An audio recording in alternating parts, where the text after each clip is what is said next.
السلام عليكم. أهلا وسهلا فيكم بحلقة جديدة من رائد وهلا. حلقة اليوم راح تكون تحدي مين بيعمل أحسن كعك معمول للعيد.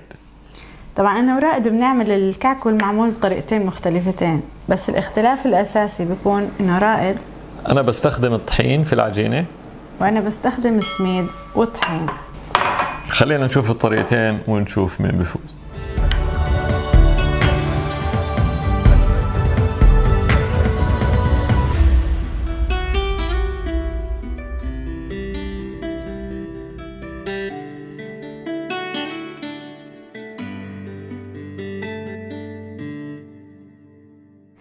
وطريقة الكعك اللي حابة أشارككم فيها اليوم هي راح يكون مكوناتها السميد، طحين والسمنة والمحلب إن شاء الله. خلينا نشوف الطريقة. بنحط كاستين سميد وكاسة طحين ونضيف عليهم المعلقة صغيرة من المحلب، وبعدها بندير كاسة السمنة. بسم الله الرحمن الرحيم. ونبلش نحرك بالمعلقة لأنه سخن بكون، ونخلطهم مع بعض.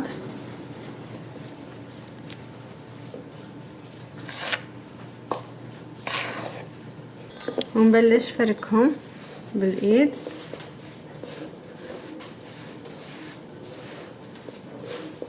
بعد ما نخلطهم منيح منيح بنتركهم يرتاحوا 3 ساعات على الأقل، ومنغطيها في بلاستيك راب ونتركها ترتاح. وهلا رح نبدأ في طريقتي أنا في عمل المعمول.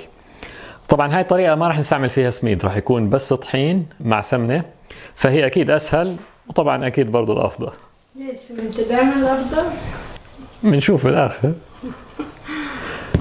المهم بهاي الطريقة حنستعمل 7 كاسات طحين، وحنستعمل 2.5 كاس سمنة بلدية. بحالة استخدام السمنة البلدية ما في داعي أبدا لاستخدام أي نكهات. الناس اللي بتستخدم زيت نباتي أو زيت بريك وهي الأشياء، طبعا أنا ما بفضلها، دائما المعمول أفضل مع السمنة الحيوانية.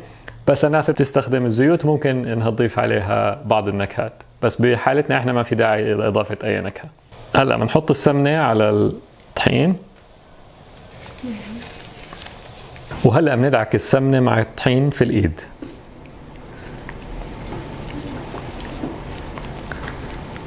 لحد ما يتمازج الخليط بشكل كويس. مرات هاي العملية بتاخد حوالي 5 دقائق. وهلا هيك بيكون تمازجت السمنة مع الطحين وبصير عندنا هذا الملمس. هلا بنحطها ترتاح شوي في الثلاجة حوالي 2 ساعات وبعدها بنكمل. وطبعا احنا لساتنا في التحدي، بس بما انه الحشوة راح تكون مشتركة قررنا نعمل الحشوة مع بعض. انا راح اعمل لكم حشوة التمر، وانا راح اعمل حشوة الجوز. طبعا في للي بحب حشوات مختلفة مثل الفستق، بس راح نركز اليوم على التمر والجوز. بالنسبة لحشوة التمر انا راح استعمل نص كيلو تمر معجون، وراح احط معها 2 معلقتين سمنة وندعكهم مع بعض، وبس يتمازج الخليط راح نعمل منهم كرات صغيرة حسب حجم القالب. طبعا احنا قوالبنا في امريكا وضع مسخن، بس هذا الموجود، فراح نحاول نعمل حجم الحشوة بمقدار حجم القالب. بالنسبة للجوز راح نحط 2 معلقتين من سكر الباودر، راح نحط 1 معلقة من السمنة، وبالنسبة برضو القطر راح نحط حوالي 4 إلى 5 معالق كبيرة من القطر عشان يعمل على تماسكهم وتشكيلهم. 1 بسم الله.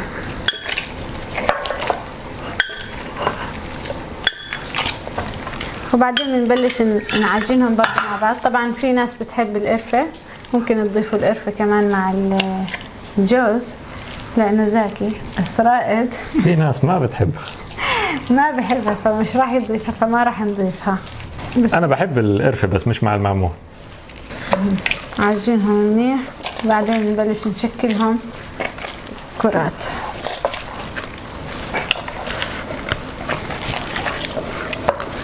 وهيك بيكون خليط التمر اتمازج معنا وصار كتير طري. مع السمنة. فهلأ بنبدأ نعمل كرات، وهاي الكرات بنعملها مناسبة لحجم القالب اللي عندنا. احنا بالنسبة للقالب الموجود عندنا هذا الحجم راح يكون مناسب ان شاء الله للتمر. نفس الشغلة بالنسبة للجوز، كورناه وشكلناه بهذا الحجم. وهيك بنكون خلصنا آخر واحدة بالتمر. هلا نستنى لنا ساعتين زمان لتخلص هلا. طبعا أنا ما قدرتش إلا أرجع أضيف قرفة للكعك تبعي، فهذا قرفة وهذا بدون قرفة. وهلا بعد مرور ساعتين على العجينة بالثلاجة بنطلعها، وأنا هلا ضفت لها كاسة مي باردة وضفت لها كاسة سكر. بعد ما نضيفهم هلا ما بنعجن العجينة، بس بنلمها لم عشان تتمازج كلها وتتشرب كل السوائل. بعد ما تتشرب كل السوائل بندخلها كمان مرة على الثلاجة، بتقعد كمان نص ساعة وبعدها بتصير جاهزة للحشوة. وهلا العجينة تشربت كل المي اللي درناها، فهلا بس تشرب كل المي بتصير جاهزة انه نحطها بالثلاجة. وهلا بعد مرور نص ساعة العجينة بتكون جاهزة ان شاء الله. هلا بناخذ منها جزء. إذا كنت تشتغل في منطقة شوب كتير ممكن تحط الجزء الثاني بالثلاجة عشان ما تسيح السمنة. هلا بنحط شوية طحين، بنعجن هذا الجزء منيح. هلا ممكن نعمل منها رول ونقسمها شوفة صغيرة، طبعا حسب ما حكينا زي حجم القالب اللي عندنا. بنحط طحين.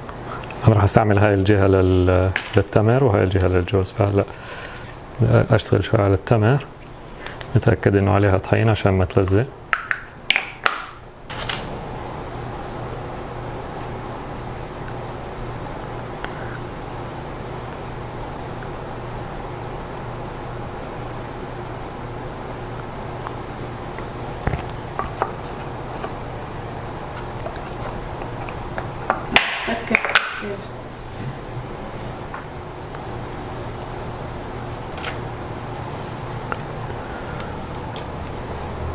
بنكملهم كلهم بنفس الطريقة. هلا راح نعمل لكم واحدة جوز بنفس الطريقة.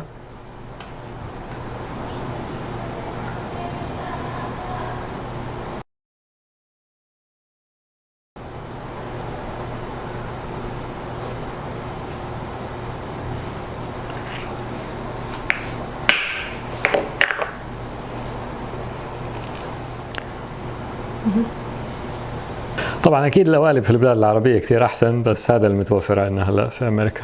وبنكمل كل الكميه بنفس الطريقه وبعدين بننتقل للخبز. وهلا بعد ما تركنا على الاقل مده 3 ساعات بنشوف العجينه، بدنا نضيف لها حليب دافي ونبلش نعجنها شوي شوي. كان نقسم نص نص ونشتغل فيه. انا ممكن اقسم نص هلا. بسم الله الرحمن الرحيم. عشان ده اقسم نصه تمر ونصه جوز. نحط الحليب بسم الله الرحمن الرحيم ونعجن شوي شوي. بسم الله الرحمن الرحيم. لما العجينة تصير ممكن تشكيلها، ممكن نشكل أقراص ونبلش نفردها، بعدين نعبي التمر جوا عجينة نسكره، وبعدين ناخذ القالب ونضغط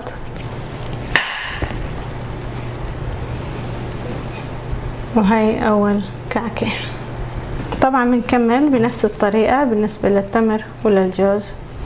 راح اعمل لكم واحدة جوز. جبت القالب المطاول وشكلنا العجينة جوا الحشوة، وشكلنا الحشوة جوا العجينة. هاي الشكل ان شاء الله. وبنكمل بنفس الطريقة وبنشوفكم عند الخبيز. وهيك بنكون خلصنا اول صينية تمر تبعت الطحين. هلا راح نخبزها بالفرن. قبل ما نبدا الخبيز بنكون محملين الفرن على درجة حرارة 480 فهرنهايت او 250 بالسيليسيوس.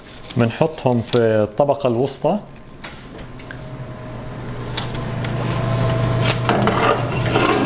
طبعا اذا فرنكم بيشتغل من فوق ومن تحت بنشغل عليه من فوق ومن تحت بنفس الوقت. إذا بيشتغل بس من فوق أو من تحت ممكن إنه نبدأ من فوق، وأول ما يتحمر الوجه اللي فوق بنشغل عليه من تحت من حمره وبعدها بنطلعهم. عادة المعمول ممكن ياخد بين 5 ل 10 دقائق، فأفضل المراقبة. وهي هيك الشكل بعد ما خبزناهم.